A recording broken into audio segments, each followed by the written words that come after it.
idiom group of words ሆኖ ትርጉማቸው እዛ ስር ካሉት ቃላቶች ጋር የእንዲያንዳንዱ ቃላት ፍቺ ጋር የማይገናኝ ነው። ማለት ሰው አንድ ኤክስፕሬሽን ስትሰሙ እናንተ ወዲያው እያንዳንዱን ቃል ፍቺ ነው የምትሰጡት። ለየብቻ ስትተረጉሙት ያኔ የኢዲየሙን ትርጉም አታገኙትም። ሰው በትክክል ኮሚኒኬት አታደርጉም ማለት ነው። ዛሬ እንደምናደርገው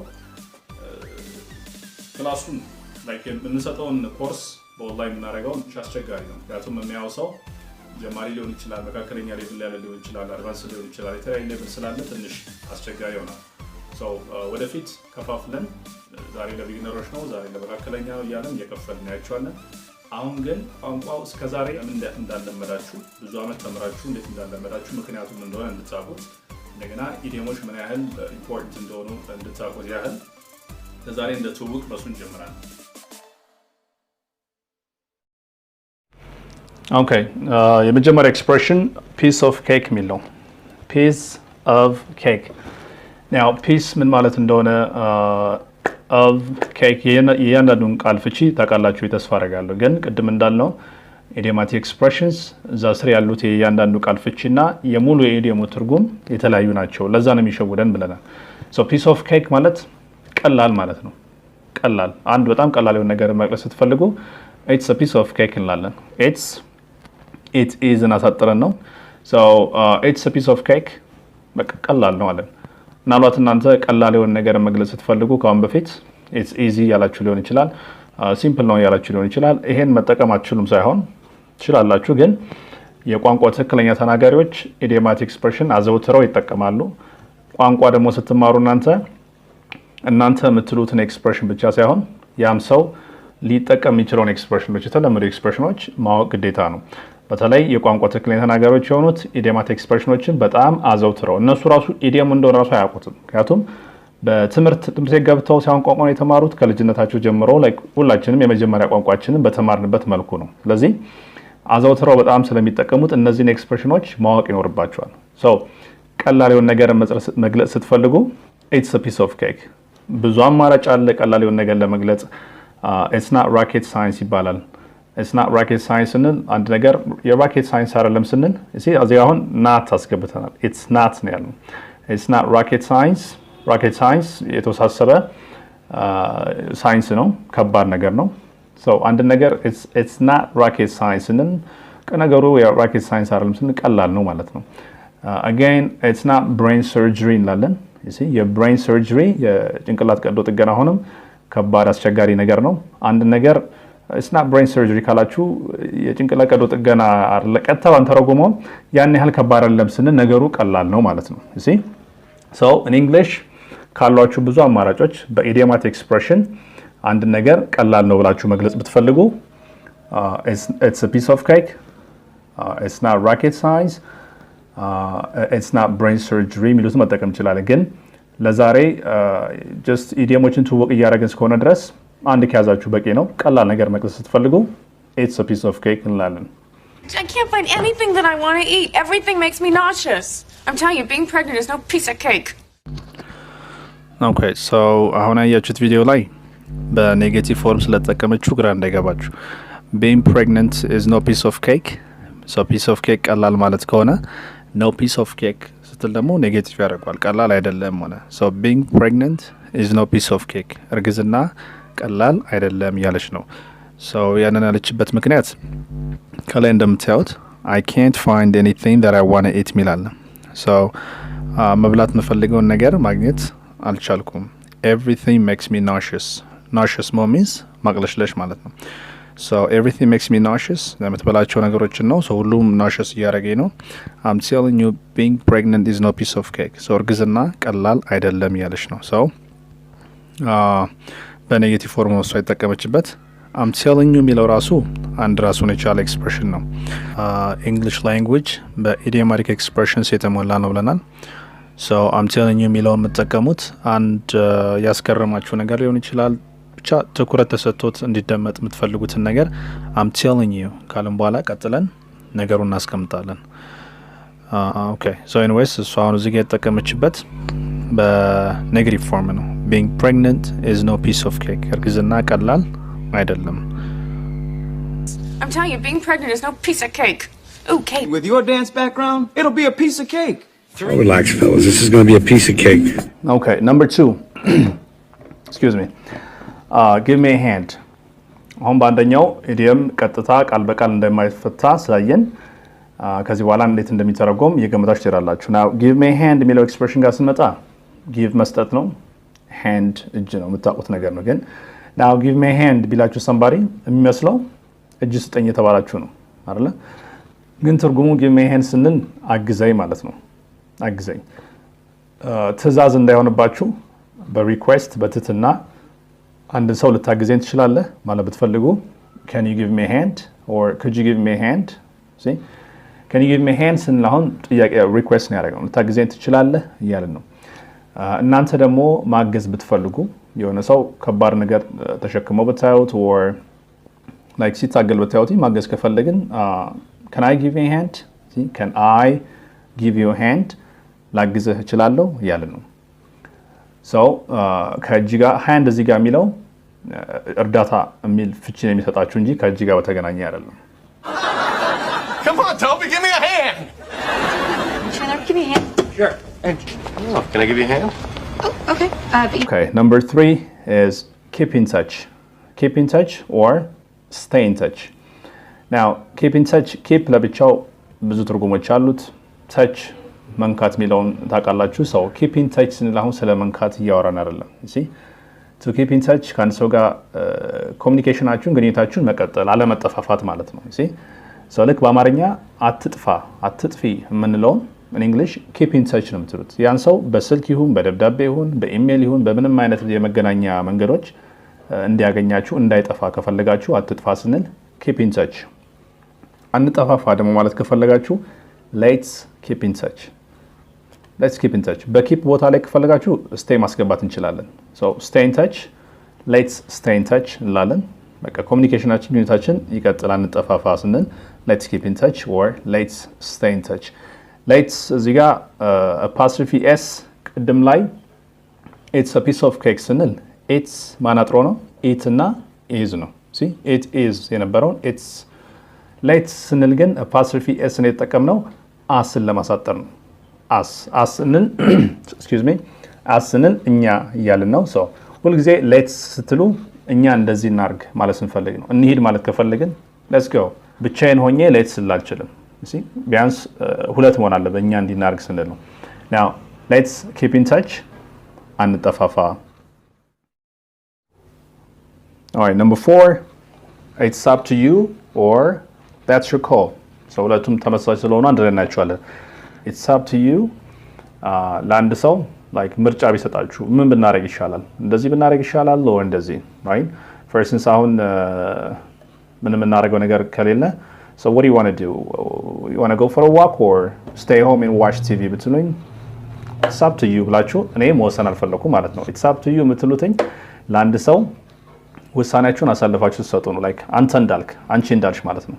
it's up to you or that's up to you ከሱ ጋር ተመሳሳይ ማን አለን that's your call see that's your call again callን በየትኛው ትርጉም ታውቁታላችሁ? call መደወል ሊሆን ይችላል call መጥራት ሊሆን ይችላል። እዚህ ጋር call decision እንደማለት ነው ትርጉሙ decision ማለት ውሳኔ ማለት ነው። so that's your call ካላችሁ ለአንድ ሰው that's your call your ስንል ያንተ ያንቺ እያለን ነው ለአንድ ሰው የምናወራ ከሆነ so that's your call ያንተ ውሳኔ ነው ያንቺ ውሳኔ ነው አለን። ስለዚህ አንድ ሰው ምርጫ ቢሰጣችሁ ምን ማድረግ ትፈልጋላችሁ? እንዲህ ማድረግ ይሻላችኋል ወይስ እንደዚህ ብትባሉ it's up to you ወይም that's your call ካላችሁ በቃ ያንተ ውሳኔ ነው አንቺ እንዳልሽ አንተ እንዳልክ እያልን ነው ማለት ነው። That's your call. Cut. You know, that's your call. It's your call. number 5 I changed my mind I changed my mind እሺ ቃል በቃል እንተርጉመው I እኔ ያልኩኝ change present ላይ መለወጥ በሚለው ትርጉም ታውቁታላችሁ። ሌላም ትርጉም አለው እናያቸዋለን። my የኔ ያልኩኝ and then mind so I changed my mind ምን እያለሁ አሁን አእምሮዬን ቀየርኩ እያለን ነው። you see ቃል በቃል የምትተረጉሙ ከሆነ እንደዚህ ነው የሚሸውዷችሁ። I changed my mind የምትሉትኝ ውሳኔያችሁን ወይ ደግሞ ሐሳባችሁን ስትቀይሩ ነው። በቃ ሐሳቤን ቀይሬያለሁ ውሳኔን ቀይሬያለሁ ማለት ነው right so አንድ ነገር ለሰው አድርጋለሁ ብላችሁ ከተናገራችሁት ውጪ ሌላ ነገር ብታደርጉ I change my mind ወይ ሐሳባችሁን በቀየራችሁ በቃ ማሳወቅ ስንፈልግ በዛ መልኩ እናስቀምጠዋለን።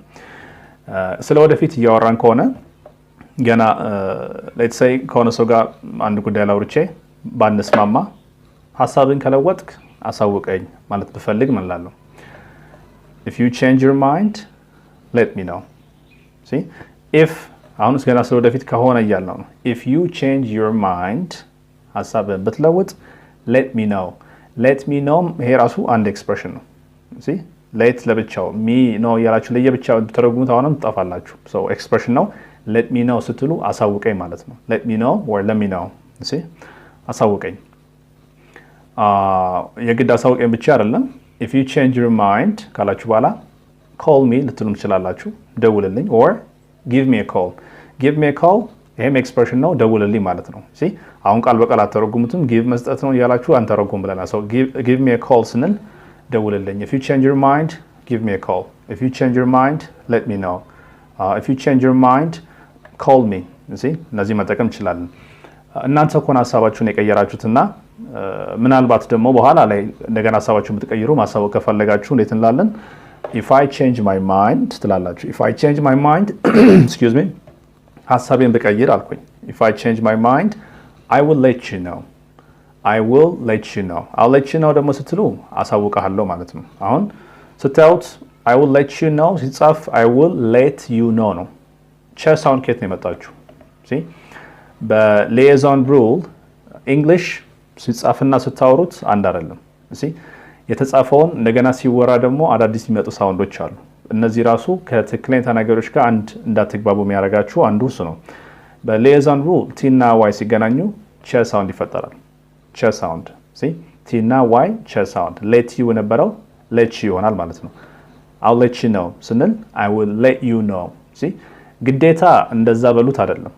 እነሱም I will let you know ሊሏችሁ ይችላሉ I'll let you know ይባላል። በሁለቱ መጠቀም ይችላልላችሁ። ብቻ ሌላ ነገር የተባለ እንዳይመስላችሁና እንዳትሸወዱ ነው። ትርጉሙም በቃ አሳውቅሻለሁ ማለት ነው። so ሐሳቤን ከለወጥኩኝ አሳውቅሃለሁ ማለት ብፈልግ if I change my mind I'll let you know እደውልልሃለሁ ደግሞ ከሆነ if I change my mind I'll call you ወይም ቅድም እንዳልነው I'll give you a call you see I'll give you a call በቃ እደውልልሃለሁ ማለት right እሺ change ከአንድ በላይ ትርጉም አለው ብለን ነበር። ምን ሊሆን ይችላል? አንድ እዚህ ጋር አሁን የተጠቀምነው change መለወጥ በሚለው ትርጉም ነው። እንደ verb እንደ ድርጊት ነው የተጠቀምበት። እንደ noun ሲሆን change ለውጥ ማለት ሊሆን ይችላል። ከዛ ውጪ ከገንዘብ ጋር በተገናኘ change መልስ ሊሆን ይችላል።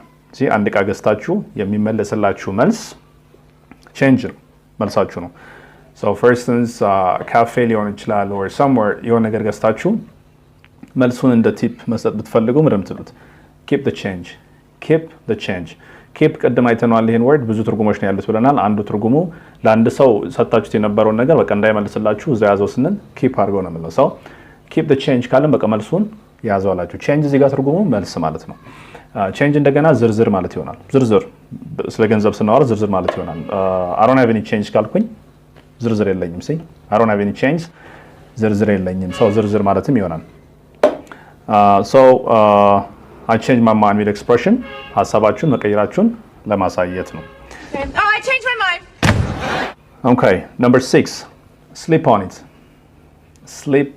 on it እሺ now sleep መተኛት እንደሆነ እንግዲህ ሁላችሁም ታውቃላችሁ። so somebody sleep on የሆነ ጉዳይ አማክሯችሁ sleep on it ቢላችሁ ምን አድርጉ ነው? see ቀጥታ ከተረጎምነው እንግዲህ ገብተን ልንተኛ ነው። so ትርጉሙ sleep on it ለአንድ ሰው አስብበት ላይ ጊዜ ወስደህ ነገሩ ላይ ዘግይተህ አስብበት ማለት ነው። for instance ወዲያው እዛው እያወራችሁ ማይወሰን ጉዳይ ከሆነ እዛው ወርተን ነው ካልሆነ ሰውየውም ለመወሰን ግራ ሲጋባ ካያችሁ sleep on it you see ጊዜ ወስደህ ነገሩ ላይ አስብበት ማለት ነው። እኔ ደግሞ ላስብበት ማለት ደግሞ ከፈለኩኝ let me sleep on it see let me sleep on it በቃ ላስብበት ጊዜ ወስጄ እያልኩ ነው። እሺ now ቀደም የተማረውን ኤክስፕሬሽን ከዚህ ጋር እናጣምረው። አንድ ጉዳይ አማከራችሁኝ ትንሽ ሲሪየስ የሆነ ጉዳይ ነው። አሁን መወሰን አልቻልኩም። so ምን ልል እችላለሁ? okay let me sleep on it and I'll let you know tomorrow አልኳችሁ። let me sleep on it and I'll let you know tomorrow now ላስብበት you see and I'll let you know ምን ማለት ነው ብለናል አሳውቃለሁ I'll let you know tomorrow ነገ አሳውቃለሁ ያለ ነው ስለዚህ ላስብበት ማለት ስትፈልጉ let me think about it እንችላለን let me think about it ልክ እንደሱ let me sleep on it ማለት እንችላለን right Just sleep on it. okay number 7 I can't wait so I can't wait I can't አልችልም እያልን ነው አይደል can't cannot አሳጥረን ነው so I can't ካልን በኋላ አንድ ነገር የሆነ word ብናስቀምጥ ያን ማድረግ አልችልም ያልኩ ነው for instance I can't speak English ብል see English መናገር አልችልም ማለት I can't walk ማድረግ አልችልም እያላችሁ ነው I can't swim I can't play basketball could be anything so ያን ነገር ማድረግ አልችልም እዚህ ጋር አሁን wait ነው ቀጥሎ የመጣው ቃል wait መቆየት መጠበቅ የሚል ትርጉም ይሰጣችሁ so I can't wait ስል የሚመስለው ምንድነው መጠበቅ አልችልም ነው የሚመስለው ግን አሁን እያየን ያላችሁ ኢዲዮማቲክ ኤክስፕሬሽኖች ቃል በቃል አይተረጎሙም ብለናል so I can't wait ብትጠቀሙት አንድ ነገርን እንዳጓጓችሁ ለመግለጽ ያ ነገር እስከሚሆን ድረስ ጓጉቻለሁ ማለት ነው right I can't wait for instance ማገኘው ሰው ካለ ከውጪ የሚመጣ ሊሆን ይችላል whatever I can't wait to see you ብል እስከማገኝ ድረስ ጓጉቻለሁ የሚመስለው ግን ምንድነው ቀጥታ ተረጉሙት አንተን ለማየት መጠበቅ አልችልም ነው ይመስላል አይደል like ስለዚህ somebody እንደዛ ብሎ ቢጽፍላችሁ ልትቀየሙት ነው ማለት ነው ቀጥታ ከተረጎሙ ነው so ትርጉሙ በቃ መጓጓታችሁ ነው የሚያሳየው ምንም ሊሆን ይችላል መጽሐፍ አዲስ የወጣ መጽሐፍ የምትወዱት ደራሲ መጽሐፍ ቢያወጣ oh I can't wait to read it ካልኩኝ እስከማነበው ጓጉቻለሁ or የአዲስ ፊልም ገና ትሬለሩን ስታዩ ማስታወቂያውን ገና ስታዩትኝ ፊልሙ ሳይወጣ I can't wait to see it see እስከማየው ጓጉቻለሁ so ለምንም ሊሆን ይችላል I can't wait ጓጉቻለሁ የሚለውን ለማሳየት ነው እንጂ መጠበቅ አልችልም የሚል ትርጉም እንዳትሰጡ ነው እንዳትሸወዱ በኢዲየም ሴንስ ከሄዳችሁ ማለት ነው Hi, kids. It's me, Aunt Phoebe. Can't wait to see you. I can't wait. They're gonna be. Number 8, shame on you. Shame on you is also another commonly used expression. ብዙ ጊዜ የሰማችሁት probably ደግሞ ተጠቅማችሁት ሊሆን ይችላል ብዬ አስባለሁ so shame on you የምንጠቀመው አንድ ሰው ትክክል ያለው ነገር ቢሰራ ወይ ቢናገር መውቀስ ስትፈልጉ ልክ አልሰራህም ልክ አልሰራሽም ብለ መውቀስ ምንፈልግ shame on you እንላለን so ያንን ሰው ፊት ለፊት እያወራችሁት እስከሆነ ድረስ you አንተ አንቺ ለብዙ እናንተም ስለሚሆን shame on you ማለት እንችላለን የምታወሩት ወንድም ሴትም ቢሆን Didn't sing anything, I swear. Shame on you! Number 9, speak of the devil. Speak of the devil. ይሄም እንደሌሎቹ በደንብ ተዘውትሮ የምንጠቀምበት ኤክስፕሬሽን ነው እስካሁን ድረስ እናወራ የነበረውን ኢዲየም ቃል በቃል አይተረጎሙም ቃል በቃል ብትተረጉሙ አትግባቡም እንደገና ደግሞ በሌላ አርጋችሁ ልትተረጉሙ ትችላላችሁ ብለን ነበር so ይሄ ኤክስፕሬሽን ያን ሐሳብ የበለጠ ያጠናክርልናል speak of the devil አሁን ቃል በቃል ብትተረጉሙት speak መናገር and then devil ሰይጣን እንደሆነ ታውቃላችሁ so speak of the devil ሲባል ቃል በቃል የምትተረጉሙት ከሆነ ሌላ ቦታ ነው የሚወስዳችሁ ወይ ደግሞ እናንተ በተሳሳተ መንገድ ነው የምትረዱት so ቃል በቃል አይተረጎም ብለናል ኤክስፕሬሽን የተባለበት የራሱ ታሪክ ሊኖረው ይችላል ኤክስፕሬሽኖች ኦሪጂን አላቸው ከጀርባ ታሪክ አላቸው so speak of the devil ምን ነው ስለሆነ ሰው እያወራችሁ ድንገት ያ ሰው ሲመጣ speak of the devil እንላለን በአማርኛውን የሆነ ሰው ስናወራ ሲመጣ እድሜ ረጅም ነው ነው አይደል እንደዛ ማለት ነው ሳይሆን in English ስለሆነ ሰው እያወራን ድንገት ያ ሰው ደግሞ ከመጣ or speak of the devil እንላለን ከሩቅ ካየነው or speak of the devil there is right there is ያውና there she is ያቻት ናት usually like ያ ሰው ሲመጣ speak of the devil የሚለውን ጮክ ብላችሁ ካላችሁት ከሰማችሁ ስለሱ ስታወሩ እንደነበር ያውቃል ስለዚህ ሀሜት እንዳይመስልባችሁ ቀስ ብላችሁ ልትሉ ይችላላችሁ ግን ስለሱ ታወሩ እንደነበረ እንዲያከፈለጋችሁ ግን ጮክ ብላችሁ ልክ ስናየው speak of the devil የሚለውን ኤክስፕሬሽን መጠቀም ይችላል It's cracking, my peoples. Speak of the devil.